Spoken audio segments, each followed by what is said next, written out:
Yeah, so career background, at least the last 10, 12 years or so, I view myself primarily as a business builder, a business optimizer. I spent a number of years working here locally with Sylvan Learning, where I got to help incubate, and then lead the incubation of some new business models within that organization. That was a great learning experience, great skill building experience, great confidence building experience. And from that, I realized, a model forward for me to become an entrepreneur. And I decided to do that through acquisition and ownership and operation of small middle market businesses. So in 2006, I acquired with some partners an education company that's now called AKJ Education, and have been the majority owner and CEO of that business since that time. Simultaneously, through an organization called Vicor, we've also begun to build a portfolio of operating companies, privately held, lower middle market, variety of industries. So definitely split time. I'm primarily an education entrepreneur, but as a proud generalist, I love the ability to get exposure to and work in other industries as well.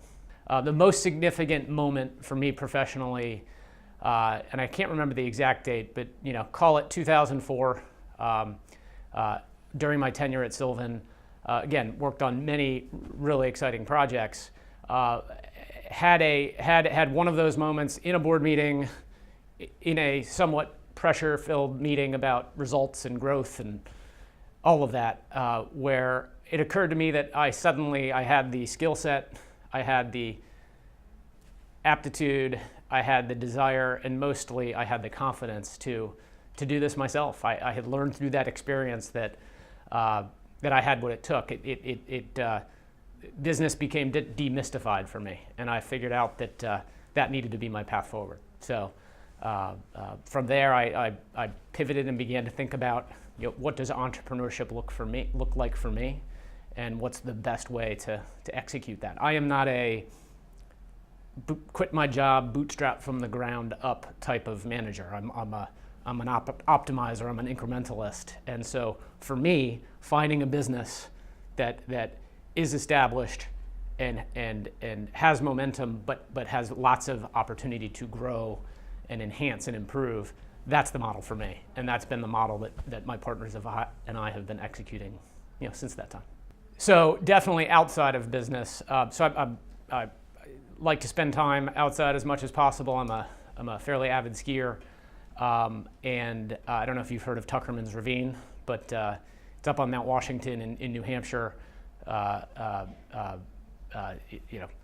Fairly aggressive, fairly extreme, natural bowl that you can hike into and ski. Usually in the late spring after the winter season's gone, but to hike in from the base of Mount Washington, I think it's 4 or 5 miles up to the peak, to climb up over the head wall and be dropping into some of the most extreme conditions on the East Coast was great fun.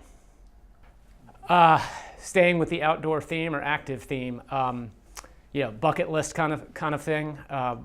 I don't keep an official bucket list, but I would say number one on my bucket list right now, and I share it with my family, is competing in Ironman Kona.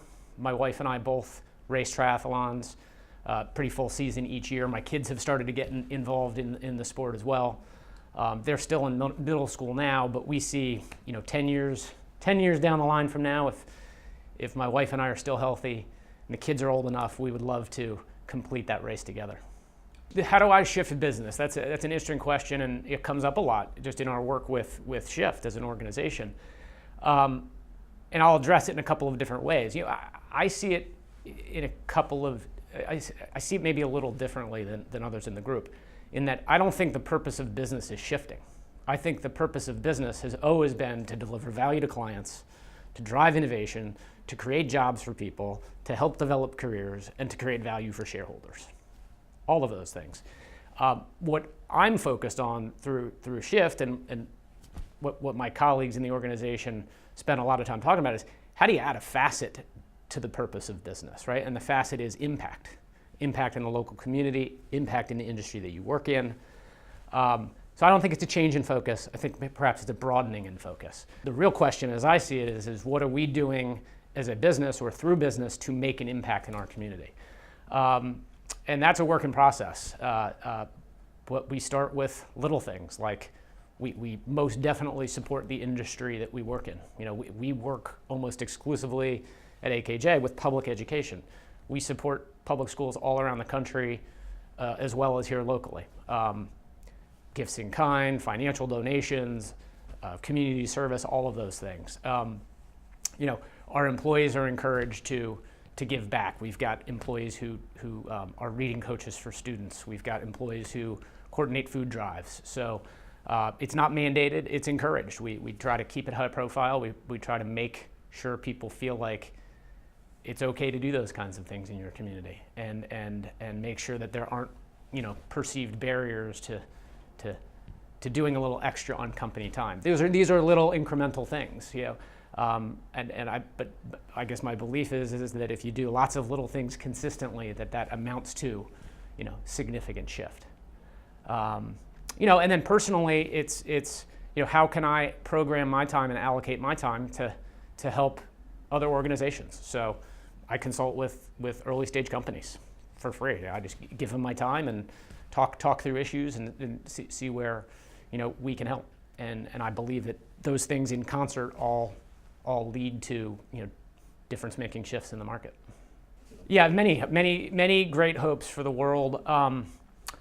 You know, and I thought a little bit about this, before coming here today. You know, I'm a believer in innovation. I love technology. I wouldn't consider myself an early adopter, but I'm definitely a user and believer in it. And I'm also acutely aware of what impact that is having on, you know, social interaction and ability to connect with people, and, you know, the ability for us as a society to be kind to one another. And I guess my hope is that we, as a country and an economy and the world, can continue to innovate with technology, because that is absolutely making this a better place and helping people live longer. But hopeful that we can do it in a way that doesn't continue to disconnect us from humanity and human connection and kindness and goodness. I see a big divide there, and I'm concerned that if that gap widens, we'll run into issues. So my hope is that we can achieve both of those things simultaneously.